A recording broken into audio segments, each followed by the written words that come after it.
Can we tune out from the world? Can we give ourselves a sacred moment to align ourselves to ultimate infinitum that we are?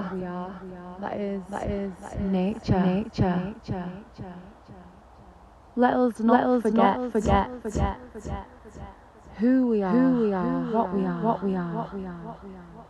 We must allow ourselves the love that is required so that we can drown out the noise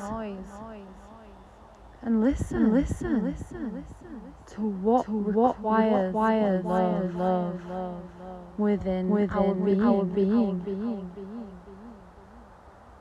to come back to center.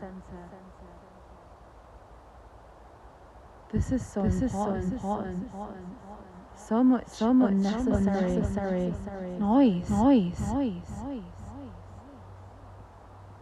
When we observe nature, that nature is silent but loud.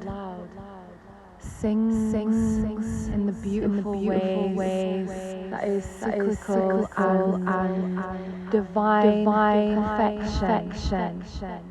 It is the expression of it through all things.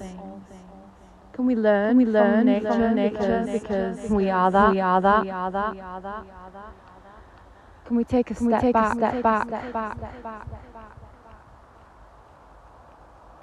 and be that? I remembering